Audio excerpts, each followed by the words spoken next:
ଯେତେବେଳେ ଚାହିଁବେ ସେ ନାରୀ ତୁମକୁ ଦବ। ମିଳନ ପାଇଁ ରାତିଦିନ ଘରକୁ ଡାକିବ। କେବଳ ଲୁଣ ପାଣି ଏହି ଜାଗାରେ ପକେଇ ଦିଅନ୍ତୁ। ହଁ ଫ୍ରେଣ୍ଡସ୍, ଆଜିର ଏହି ଭିଡ଼ିଓଟିରେ ମୁଁ ଆପଣଙ୍କୁ ଶିଖେଇବି ଆପଣ କିପରି ଲୁଣ ପାଣି ସାହାଯ୍ୟରେ ଝିଅ ପଟେଇ ପାରିବେ। ସୁନ୍ଦରୀ ପଡ଼ିଶା ଘର ଭାଉଜକୁ ପଟେଇ ପାରିବେ। ତାଠାରୁ ନିଜର ମନ ମୁତାବକ କାମ ହାସଲ କରିପାରିବେ।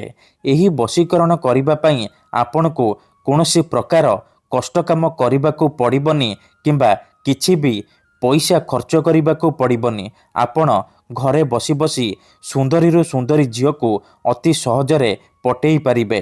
ସୁନ୍ଦରୀ ପଡ଼ିଶା ଘର ଭାଉଜକୁ ପଟେଇ ପାରିବେ। ସିଏ ଆପଣଙ୍କ ଆଡ଼କୁ ଆକର୍ଷିତ ହେବାକୁ ଲାଗିବ। ଯାହା ଚାହିଁବେ ତାହା କରିବ।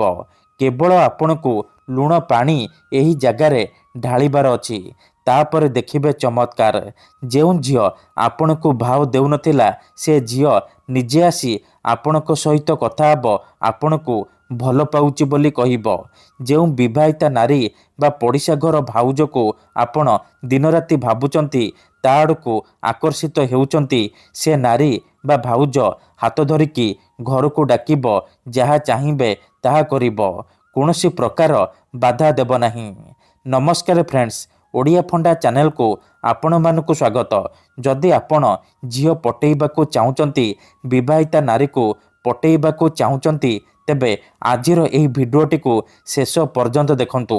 କାରଣ ଆଜିର ଏହି ଭିଡ଼ିଓଟିରେ ମୁଁ ଆପଣଙ୍କୁ ଶିଖେଇବି ଝିଅ ପଟେଇବା ପାଇଁ ବଶୀକରଣ ବିଦ୍ୟା, ନାରୀ ମୋହିନୀ ବଶୀକରଣ ବିଦ୍ୟା। ଏହି ବଶୀକରଣ ଯିଏ ବି କରିଛି 100ରୁ 100% ସଫଳ ହେଇଛି। ଏହାର ପ୍ରୟୋଗ କେବେ ବି ଖାଲି ଯାଏନି। ତେଣୁ ଏହି ବଶୀକରଣକୁ ଆପଣ ଭାବିଚିନ୍ତିକି ପ୍ରୟୋଗ କରିବେ। ଯଦି ଆପଣ ସତରେ ସେ ଝିଅକୁ ଭଲ ପାଉଛନ୍ତି, ତେବେ ଆପଣ ଏହି ବଶୀକରଣ ପ୍ରୟୋଗ କରିବେ। ଅନ୍ୟଥା ମନରେ କୌଣସି ଖରାପ ଉଦ୍ଦେଶ୍ୟ କିମ୍ବା କୌଣସି ଖରାପ କାମ ପାଇଁ ଆପଣ ଏହି ବଶୀକରଣକୁ ପ୍ରୟୋଗ କରିବେନି। ଏହି ବଶୀକରଣ ଏତେ ଶକ୍ତିଶାଳୀ କି ମାତ୍ର ଥରେ ଯେଉଁ ଝିଅ ବା ବିବାହିତା ନାରୀ ଉପରେ ଆପଣ ଏହି ବଶୀକରଣ ପ୍ରୟୋଗ କରିଦେବେ, ସିଏ ସେହି ସମୟଠାରୁ ଆପଣଙ୍କର ଗୁଲାମୀ କରିବ। ଆପଣଙ୍କର ଇସାରାରେ ନାଚିବ। ଆପଣ ତାକୁ ଯାହା କହିବେ, ଯେମିତି କହିବେ ସିଏ କରିବ। କୌଣସି ପ୍ରକାର ବାଧା ଦେବ ନାହିଁ।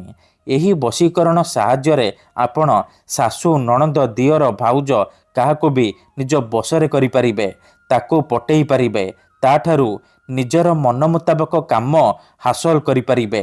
ସୁନ୍ଦରୀରୁ ସୁନ୍ଦରୀ ପଡ଼ିଶା ଘର ଭାଉଜକୁ ମଧ୍ୟ ପଟେଇ ପାରିବେ। କେବଳ ଆପଣଙ୍କୁ ଗୋଟିଏ ଗ୍ଲାସ୍ ଲୁଣ ପାଣି ଏହି ଜାଗାରେ ଢାଳିବାର ଅଛି। ତାପରେ ଦେଖିବେ ଚମତ୍କାର। ଯଦି ଆପଣ କେଉଁ ଝିଅକୁ ବହୁତ ଦିନ ହେଲା ଭଲ ପାଉଛନ୍ତି, କିନ୍ତୁ ଯେତେ ଚେଷ୍ଟା କଲେ ମଧ୍ୟ ତାକୁ ପଟେଇ ପାରୁନାହାନ୍ତି, ତାକୁ ନିଜର ମନ କଥା କହିପାରୁନାହାନ୍ତି, ଆଉ ଆପଣ ଚାହୁଁଛନ୍ତି କି ସେ ଝିଅ ନିଜେ ଆସି ଆପଣଙ୍କୁ ଭଲ ପାଉଛି ବୋଲି କହୁ, ତେବେ ଆଜି ଗୋଟିଏ ଗ୍ଲାସ୍ ଲୁଣ ପାଣି ଏହି ଜାଗାରେ ଢାଳି ଦିଅନ୍ତୁ। ସେ ଝିଅ ଆପଣଙ୍କୁ ଦେଖିବା ମାତ୍ରେ ନିଜେ ଆସି ଆପଣଙ୍କ ସହିତ କଥା ହେବ, ଆପଣଙ୍କୁ ଭଲ ପାଉଛି ବୋଲି କହିବ। ଆପଣଙ୍କ ପ୍ରେମରେ ଏମିତି ଦିବାନୀ ହେଇଯିବ କି ଆପଣଙ୍କୁ ନ ଦେଖି ଗୋଟେ ମୁହୂର୍ତ୍ତ ବି ରହିପାରିବନି। ତେବେ ଏହି ବଶୀକରଣ କରିବା ସବୁଠାରୁ ସହଜ। ଏହାକୁ ଆପଣ କିପରି କରିବେ, କେମିତି କରିବେ, ଏହାର ପ୍ରୟୋଗ ବିଧି କ'ଣ, ମୁଁ ଆପଣଙ୍କୁ ଶିଖେଇବି। ସମ୍ପୂର୍ଣ୍ଣ ପ୍ରୟୋଗ ବିଧି ଠିକ୍ ଭାବରେ ଶିଖେଇବି। ଜାଣିବା ପାଇଁ ଭିଡ଼ିଓଟିକୁ ମୂଳରୁ ଶେଷ ପର୍ଯ୍ୟନ୍ତ ପୁରା ଧ୍ୟାନ ସହିତ ଦେଖନ୍ତୁ।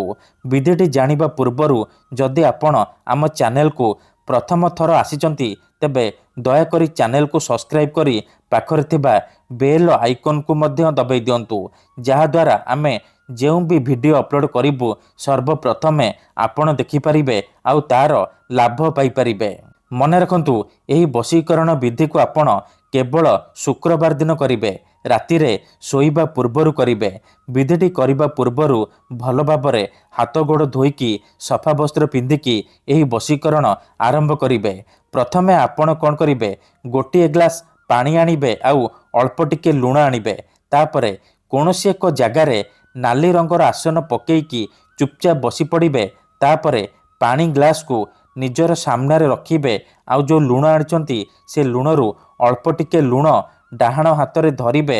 ତାପରେ ଆଖି ବନ୍ଦ କରିକି ସେଇ ଝିଅ ବା ନାରୀକୁ ବିବାହିତା ନାରୀକୁ ମନେ ମନେ ଭାବିବେ, ତାର ମୁହଁକୁ ନିଜ ମନରେ ଭାବିବେ।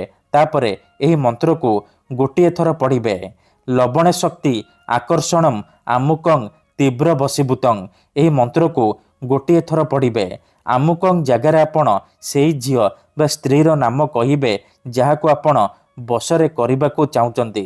ତାପରେ ଲୁଣକୁ ପାଣି ଗ୍ଲାସରେ ପକାଇଦେବେ। ଏହିପରି ଆପଣ 3 ଥର ଲୁଣ ଧରିବେ, 3 ଥର ମନ୍ତ୍ର ପଢ଼ିବେ। ମନ୍ତ୍ର ପଢ଼ି ସାରିବା ପରେ ଲୁଣକୁ ପାଣି ଗ୍ଲାସରେ ପକାଇଦେବେ। ଏତିକି କରିସାରିବା ପରେ ସେ ପାଣି ଗ୍ଲାସରେ 3 ଥର ଫୁଙ୍କିଦେବେ। ତାପରେ ସେ ପାଣି ଗ୍ଲାସକୁ ଖଟ ତଳେ ରଖିକି ଶୋଇପଡ଼ିବେ। ଯଦି ଆପଣ ଖଟରେ ଶୋଉନାହାନ୍ତି, ତଳେ ଶୋଉଛନ୍ତି, ତେବେ ଆପଣ ସେ ପାଣି ଗ୍ଲାସକୁ ମୁଣ୍ଡ ପାଖରେ ରଖିକି ଶୋଇପଡ଼ିବେ। ସକାଳୁ ଉଠିବା ମାତ୍ରେ ଆପଣ କ'ଣ କରିବେ, ସେ ଲୁଣ ପାଣିର ଗ୍ଲାସକୁ ନେଇକି ନିଜର ଘର ସାମ୍ନାରେ ଢାଳିଦେବେ। ଗ୍ୟାରେଣ୍ଟି ଦେଉଛି, ଏତିକି କରିଦିଅନ୍ତୁ, ସେ ଝିଅ ହେଉ ବା ବିବାହିତା ନାରୀ ଆପଣଙ୍କ ଆଡ଼କୁ ଆକର୍ଷିତ ହେବାକୁ ଲାଗିବ। ଧନ୍ୟବାଦ।